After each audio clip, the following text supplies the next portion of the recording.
Welcome back to our journey through Neverland. In our last episode, Peter and Wendy, with a little help from Hook, managed to relight the North Star, restoring the magic of belief to the island. The sky above Neverland shimmered once more. The stars, which had been silent for so long, had returned bright, alive, and singing with a chorus of colors. But even with the heavens healed, deep inside the tangled heart of the jungle, something else stirred. A silence that was too still, too heavy.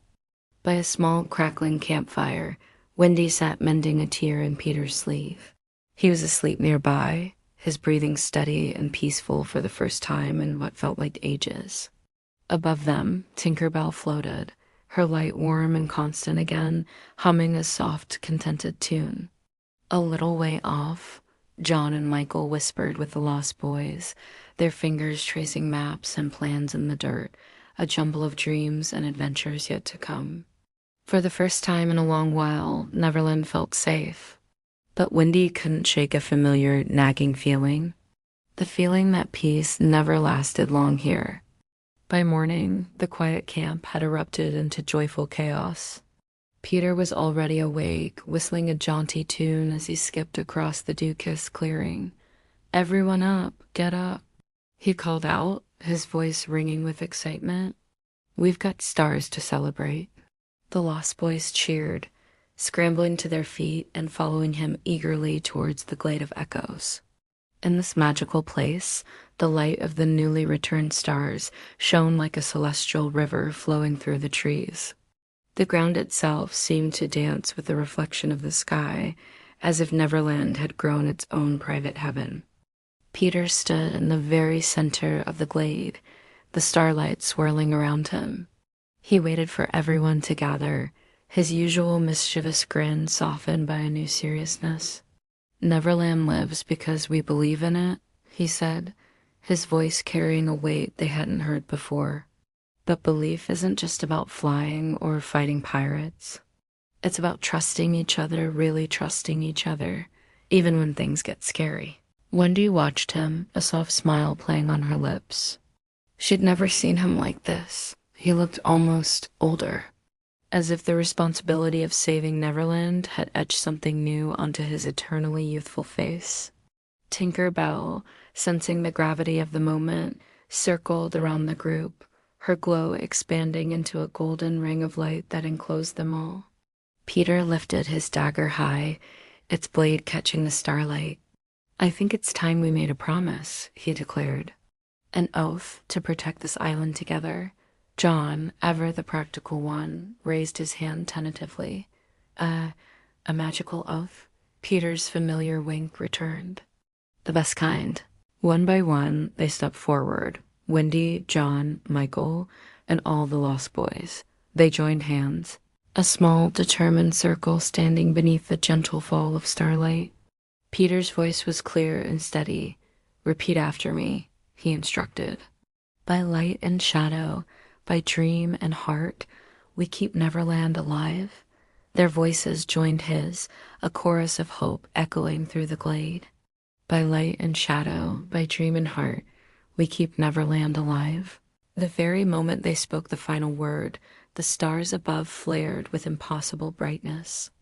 A brilliant beam of pure gold shot down from the sky, landing in the center of their circle and swirling around them in a vortex of light. The air shimmered, and for a fleeting second, their reflections in the light showed them their truest selves, brave, scared, hopeful, and forever young. In that perfect moment, I felt as though not even Hook's shadow could touch them. Then, as quickly as it began, it was over. A profound silence fell, and the entire jungle seemed to exhale in a collective sigh of relief. Later, while the others played games in the renewed starlight, Wendy found Peter sitting alone by the edge of a clear, still pool.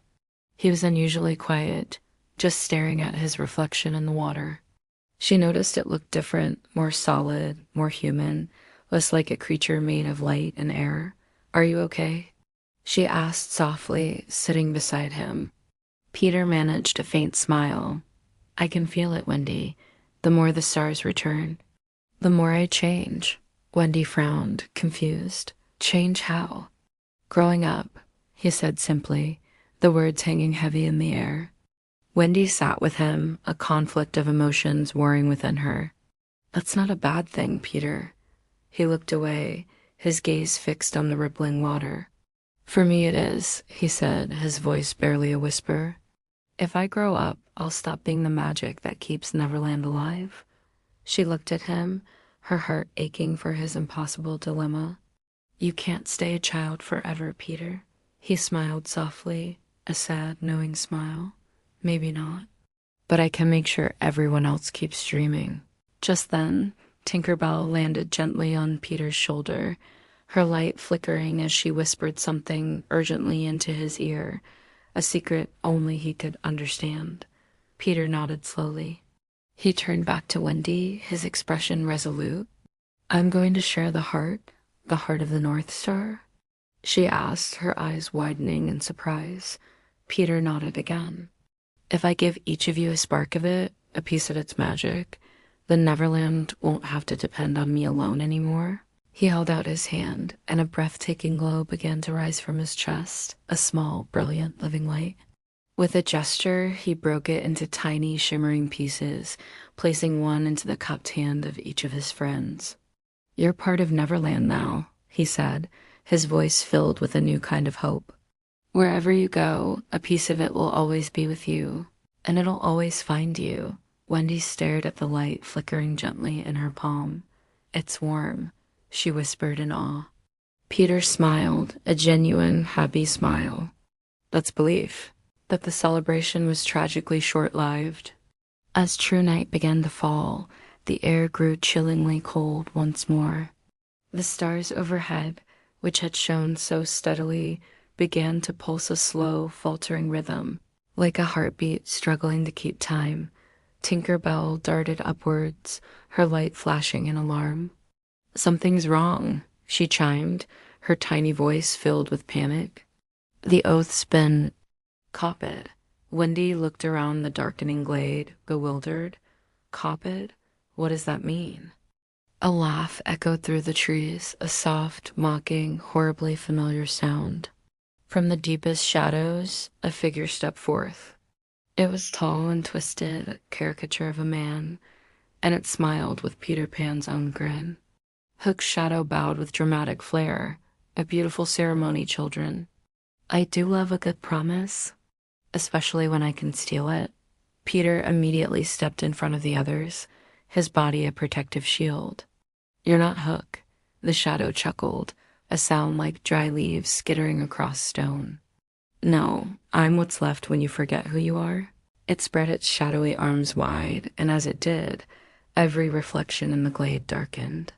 Even the stars in the sky seemed to dim, their light faltering under the shadow's oppressive presence.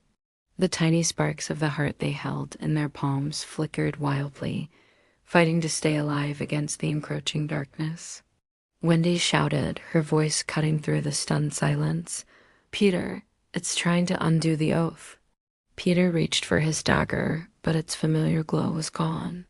It was just a plain blade now. The shadow smiled, a cruel, triumphant twist of its lips. Light and shadow, dream and heart. You gave me half of your promise, boy, and now I'll take the rest. With a final, chilling laugh, the shadow dissolved, vanishing into the sky and leaving behind a trail of black stardust that spread like cracks across the heavens. Peter cried out and fell to his knees, clutching his chest in agony. Tinker Bell's light dimmed to a mere pinprick, almost winking out entirely. Wendy rushed to his side, catching him as he swayed. Peter, what happened? He looked up at her, his eyes filled with pain and fear. Neverland's heart, he whispered, his voice strained. It's been split in two. Almost immediately, the weather over Neverland turned violent. Storm clouds gathered, but they weren't gray with rain. They were a sickly crimson and violet, a bruise spreading across the sky. The stars pulsed in a chaotic, uneven pattern, half brilliant light, half suffocating dark. The island's magic was in turmoil. Its rivers began to flow backward, and time itself started to falter once again. In the midst of the chaos, Wendy looked down at the glowing fragment in her hand. It was still warm, still alive, a tiny beacon of hope. She looked at the others, at John, his eyes wide but filled with a new determination. At Michael, hugging his teddy bear as if it were an anchor in a storm. At the Lost Boys, scared but resolute. Tinker Bell's glow, though faint, brightened just enough to light their faces. Wendy stood tall, her voice steady and clear despite the fear she felt. "We can't let the darkness take it," she said. "We keep the promise." For Peter, she began to recite the oath, her voice a quiet anchor in the growing storm. "By light and shadow," she whispered, "we'll bring the heart back together." Far, far above, on the deck of the Jolly Roger sailing through the bruised sky, Captain Hook stood gazing down at the tormented island. A cruel smile played on his lips. He held something in his hand, turning it over and over, a crystal heart, pulsing with a fractured rhythm, half dark, half bright. "Every oath," he murmured to the wind, "has a price. The battle for Neverland's soul has just begun." Thank you for watching. If you're enjoying this story, don't forget to like, subscribe, and hit that notification bell so you don't miss what happens next.